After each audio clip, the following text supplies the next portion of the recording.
Assalamualaikum warahmatullahi wabarakatuh. Waalaikumsalam warahmatullahi wabarakatuh. Selamat siang dan salam sejahtera.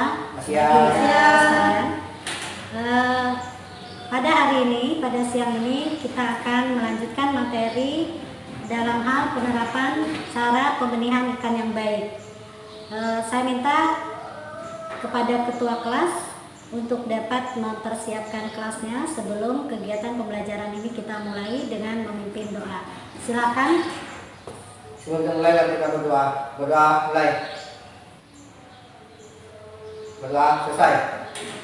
Baik anak-anakku sekalian, selanjutnya materi kita topik hari ini adalah langkah-langkah penerapan cara pembenihan ikan yang baik. Di dalam penerapan cara pembenihan ikan yang baik itu ada 10 langkah yang harus kita laksanakan.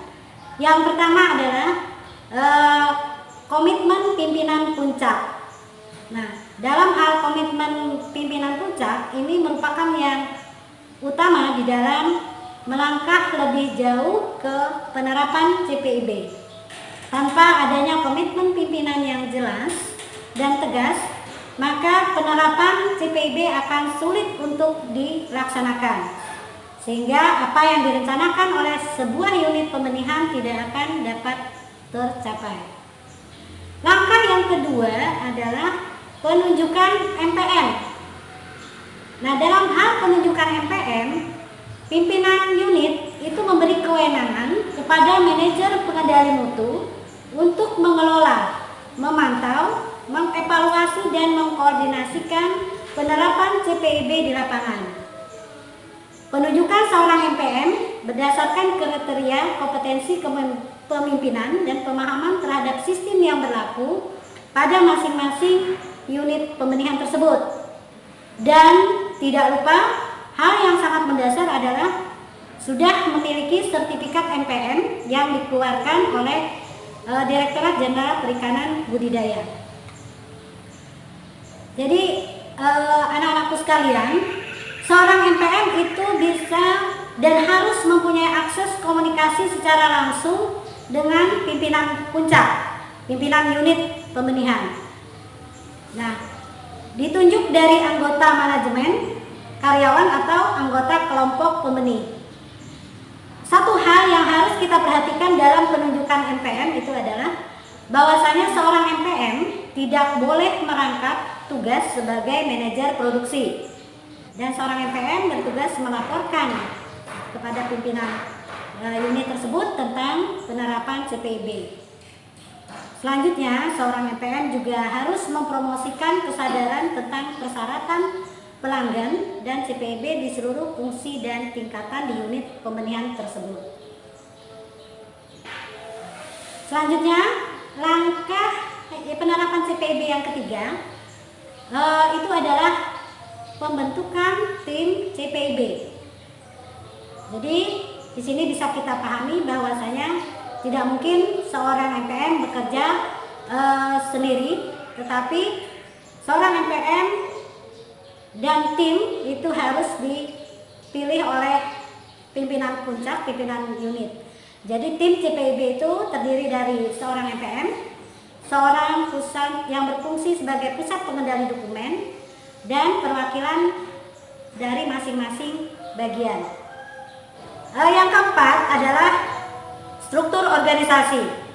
Jadi di dalam struktur organisasi itu sudah dirancang sedemikian rupa berdasarkan kondisi operasional, ada pembagian tugas yang jelas dari masing-masing unit atau masing-masing bagian dari pembenihan tersebut.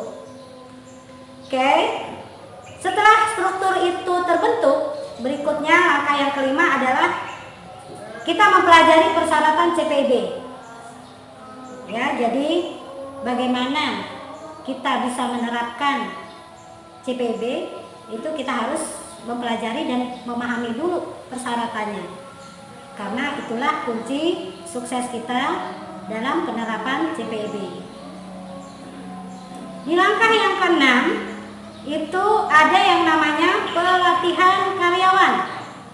Nah, pelatihan karyawan ini diberikan agar setiap bagian, setiap orang, setiap personil di dalam unit tersebut dapat memiliki kesadaran mutu dan memiliki persyaratan pemahaman, maksud saya, terhadap persyaratan yang diperlukan dalam penerapan CPB. Nah, siapa yang bisa memberikan pelatihan MPM ini? Pelatihan karyawan maksudnya. Siapa? Silakan, Saudara Hasnawati.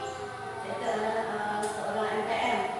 Ya, jadi betul sekali bahwasanya seorang MPM bisa memberikan pelatihan karyawan di unit tersebut ya. Langkah yang ketujuh itu adalah penyusunan dokumen. Kalian semua pernah mendengar tulis apa yang akan kalian kerjakan, kerjakan apa yang kalian tulis. Nah, ini juga berlaku di dalam penerapan CPB ya. Jadi dokumen itu harus jelas, dapat dimengerti oleh setiap orang yang memerlukannya. Sehingga kalau dokumennya teratur, rapi, konsistensi dari penerapan CPB itu dapat berlangsung dengan baik. Ya. Di langkah yang ke-8 itu ada sosialisasi penerapan CPB. Nah, mungkin saja dalam pelatihan karyawan tentang CPB itu belum semuanya mengikuti pada saat pelatihan karyawan itu. Nah, tetapi penerapan CPB ini harus disosialisasikan. Jadi setiap unit itu harus mengembangkan rencana penerapan CPB yang sudah disusun oleh tim di atas tadi. Sehingga dari level atas sampai ke level bawah itu akan memahami kebijakan mutu dari unit pembenihannya. Oke, sampai di langkah ke-8, bagaimana anak-anak bisa dipahami? Siap, Bu. Oke, di langkah 9 itu ada penerapan CPB dan dokumentasi. Dokumen CPB yang sah dan telah disosialisasikan itu harus diterapkan di seluruh unit. Jika dalam penerapannya masih menemui kendala, maka dokumen tersebut bisa direvisi dan penyempurnaan sesuai kebutuhan. Di langkah ke-10 itu ada pengajuan sertifikasi. Jadi jika seluruh penerapan CPB dalam unit pembenihan telah sesuai dengan yang dipersyaratkan, maka unit tersebut dapat mengajukan permohonan sertifikasi ke DJBP. Nah, ini demikian ada 10 langkah anak-anakku sekalian dalam langkah-langkah penerapan CPB. Jadi yuk kita sama-sama membuat kesimpulan dalam materi kita hari ini. Oke, sama-sama. Langkah yang pertama, ada berapa langkah kita dalam menerapkan CPB? 10. Ada 10. Mungkin bisa di nomor 1 dan 2 mungkin bisa dibacakan oleh Saudara Slamet.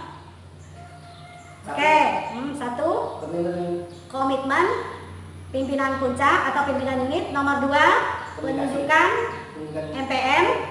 Berikutnya silakan disambung Saudari Sri. Pembentukan tim CPIB. Oke, yang ketiga. Yang keempat, struktur organisasi, Bu. Ya. Yang kelima, mempelajari persyaratan CPIB, Bu. Ya, keenam. Keenam, pelatihan karyawan, Bu. Berikutnya yang ketujuh. Penyusunan dokumen, Bu. Oke, ke-8. Oke, sosialisasi Saudara Idris penerapan CPIB. Ke-9, penerapan CPIB dan dokumentasi. Yang terakhir, pengajuan sertifikasi. Baik anak-anak, itulah kesimpulan materi kita pada hari ini. Oke, kalau tidak ada pertanyaan, demikian yang bisa saya sampaikan pada hari ini. Saya akhiri dengan ucapan wassalamualaikum warahmatullahi wabarakatuh. Waalaikumsalam warahmatullahi wabarakatuh.